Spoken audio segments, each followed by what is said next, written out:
Olá, irmãos, amigos ouvintes da radiodivulgar.net. Como vamos? Todos bem? Então, hoje nós vamos ter o privilégio de ouvir uma conversa entre Allan Kardec e o Espírito Verdade. Está na revista O Reformador, de maio de 2016, páginas 23 e 24. O título é Minha Missão. Uma conversa bem edificante, bem interessante, bem esclarecedora da missão de Allan Kardec aqui na Terra, na codificação do Evangelho segundo o Espiritismo. E ele começa assim: Espírito bom, gostaria de saber o que pensas da missão que alguns espíritos me assinalaram.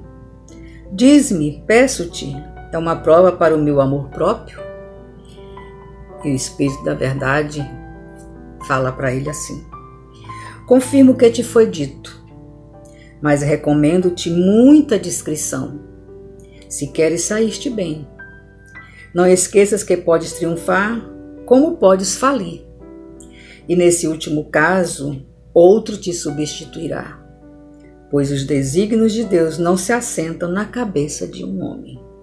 Então, como a gente vê aqui logo no início, o Espírito Verdade coloca para Allan Kardec que vai ser uma missão bem difícil e que ele pode falir, mas mesmo assim a missão não será interrompida. Outro irá substituí-lo.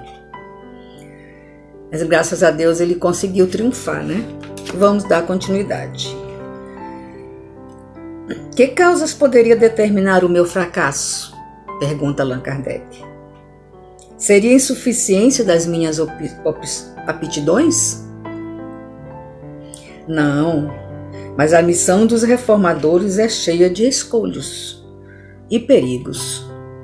Previno-te de que a rude é a tua, visto que se trata de abalar e transformar o mundo inteiro.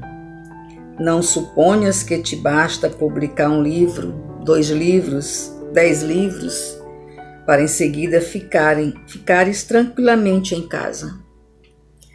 Tens que expor a tua pessoa.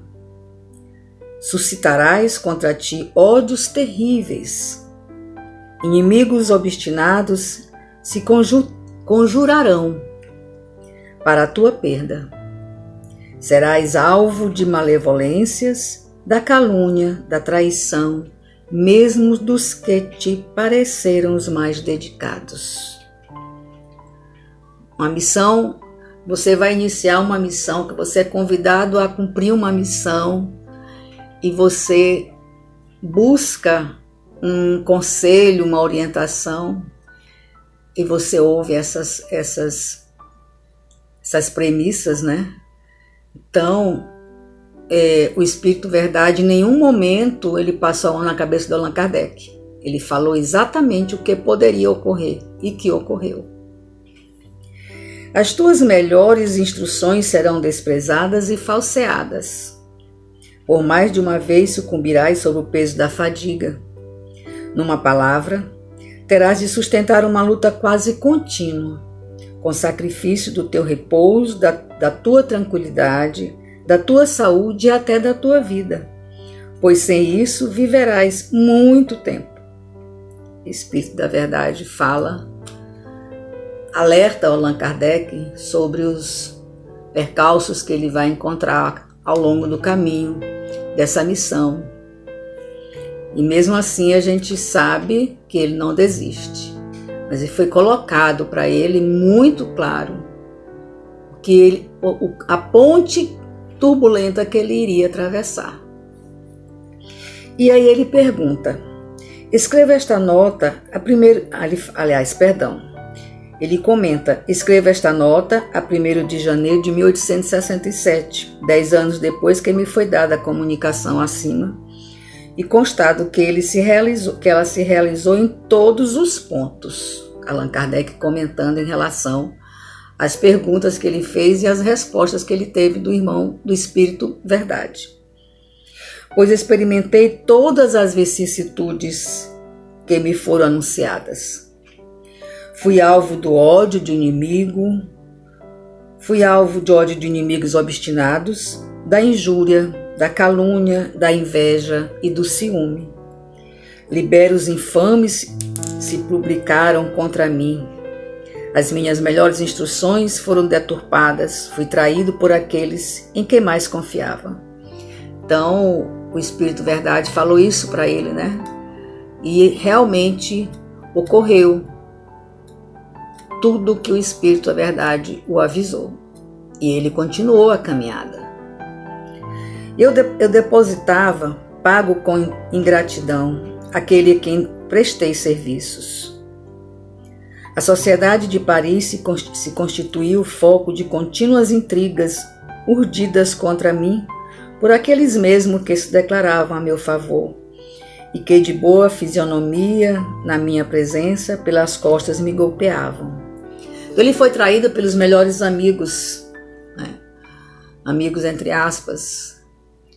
Ele confiou em algumas pessoas e essas pessoas, a colocação da falsidade, né? Na frente dele, e tinha uma atitude, quando ele virava as costas, a atitude era outra, totalmente deturpada e que o prejudicaram muito.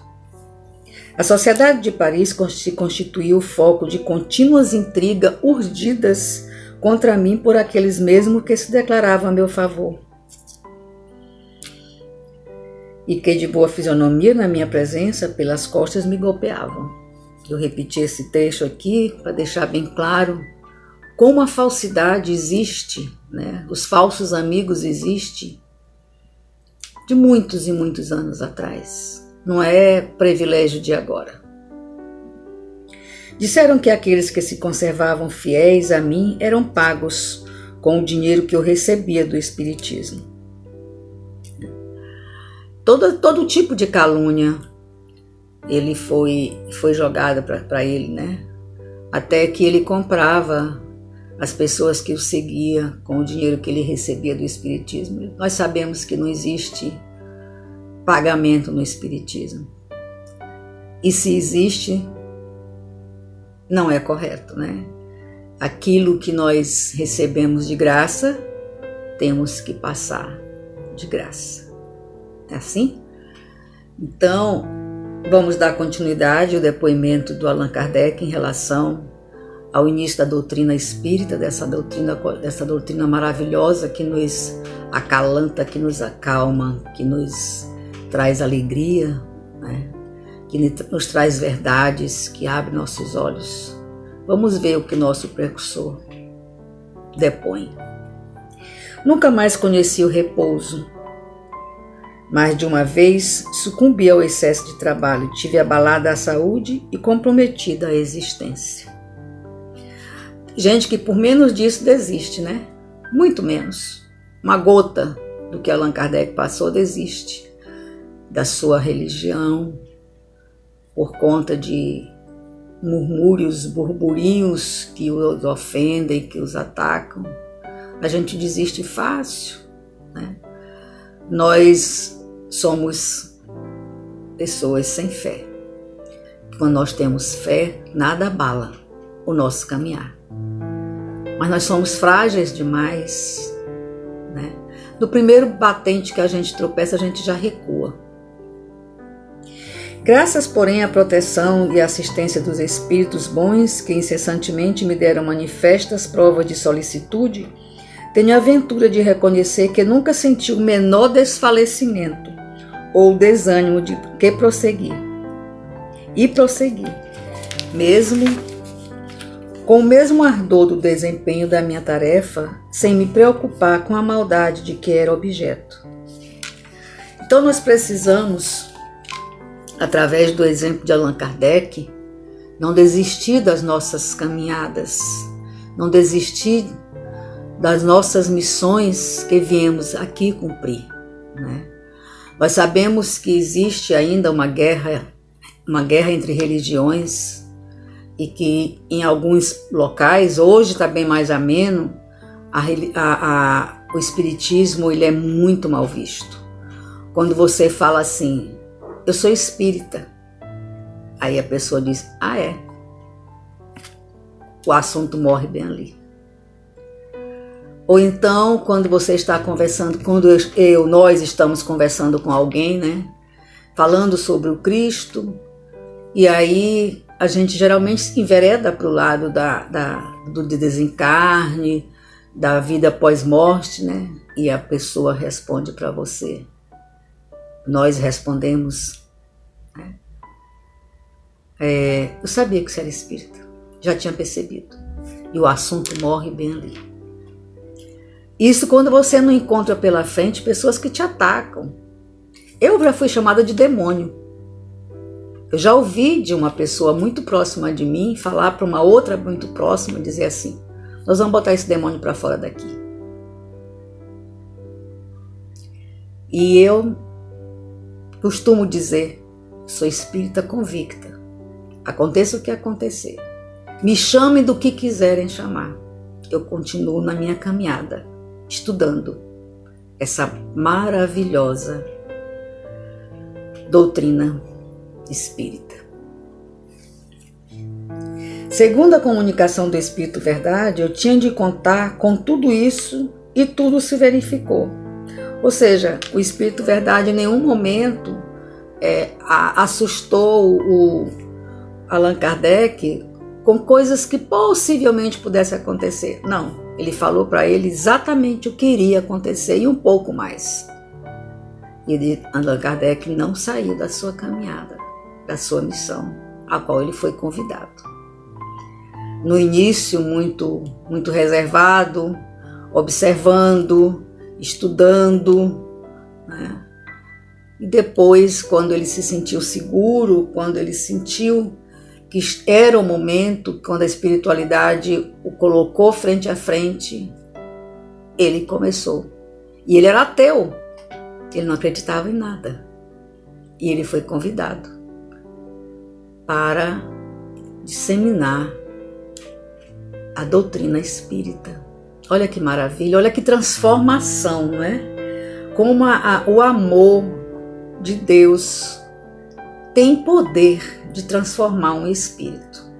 Tirar ele do nada e transformar ele num grande espírito, num grande divulgador de uma doutrina fantástica, que cada dia que passa a gente tem mais consciência que esse é o caminho que precisamos seguir.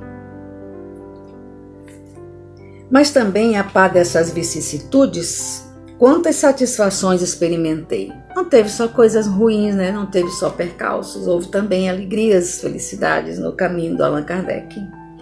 Vendo a obra crescer de maneira tão prodigiosa. O que Deus, Jesus, nosso divino Pai eterno, almeja de nós que Ele não consegue? Por quê? Porque Ele coloca à frente de qualquer deslize nosso, de qualquer descaminho nosso, o seu amor, o seu perdão, a sua benevolência. Ele nos olha como crianças que estão aprendendo a caminhar, crianças que estão aprendendo a falar. Quando a gente começa a caminhar que cai, todo mundo sorri, mas todo mundo sabe que ali é um progresso, não é? Começar a caminhar e cair é um progresso, porque antes a gente nem começava, né? Começar a falar e falar palavras emboladas que ninguém entende, todo mundo sorri feliz, está aprendendo a falar. É assim a doutrina. Quando a gente começa a ler, a estudar, e aí a gente quer mais se aprofundar, e mais, e aí vem a sede do saber, a fé de enfrentar os percalços, né? As vicissitudes que nos aparecem, nos surgem à frente. E a gente às vezes realmente agaranha inimigos, pessoas invejosas, pessoas que não conseguem sair do primeiro degrau e não fica feliz quando vê a gente pular para o segundo, né? Nós somos assim. A gente não consegue e não quer que o nosso irmão do lado consiga também. Porque a gente precisa ser melhor do que ele, a gente precisa chegar à frente dele. É assim que nós fazemos. Infelizmente ainda é assim. Quando nós olhamos alguém melhorando em algum setor da sua vida, não só da religião, mas no trabalho, no meio familiar, no seu entorno da vizinhança, né? Que você consegue se destacar de alguma maneira, sempre tem um irmãozinho que passa a ter raiva da gente, passa a nos tratar mal.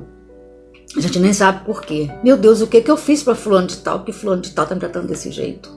Me ignorando, me desconsiderando. Inveja. E a inveja é um veneno. Porque quem tem inveja, quando nós temos inveja, nós nos envenenamos.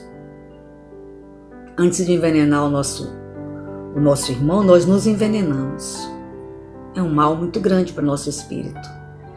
Então vamos tentar, de uma maneira ou de outra, aceitar que o nosso irmão, caminhe, faça a sua caminhada sem muitos degraus de tropeços. Vamos ajudar. Se não pudermos ajudar, não vamos atrapalhar.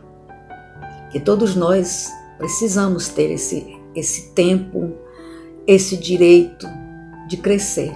Ou não. É o livre-arbítrio. Não é verdade? E com que suaves compensações foram pagas minhas tribulações? Fala Allan Kardec. Quantas bênçãos e provas de real simpatia recebi da parte de muitos aflitos a quem a doutrina consolou. Encontramos também no nosso caminho irmãos que reconhecem, né, que nós trouxemos algo de bom para eles e nos retribui com carinho, nos retribui com ajuda em alguma situação da gente também, né? E a gente vibra com isso. O Espírito Verdade não me havia anunciado esse resultado, que, sem dúvida, intencionalmente apenas me mostrara as dificuldades do caminho. Então, a gente realmente viu no início que o Espírito da Verdade, ele falou para o Allan Kardec o que ele ia sofrer, né? O que ele ia encontrar pelo caminho que ia atrapalhar a missão dele. Nenhum momento ele falou, mesmo assim você terá benefícios. Não. Ele só mostrou a turbulência. Exatamente para que Allan Kardec não pensasse assim, eu vou ultrapassar essas turbulências porque lá na frente eu vou ter benefícios. Não. Ele não tinha uma ideia dos benefícios que ele ia receber. E qual não seria, pois, a minha ingratidão se me queixasse?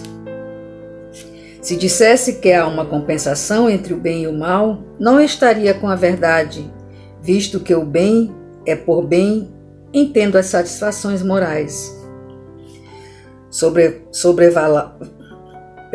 Sobrevelaram de muito o mal. Então, ele fala aqui que o bem por bem entende satisfações morais e sobrevivem e sobrepõem o mundo do mal.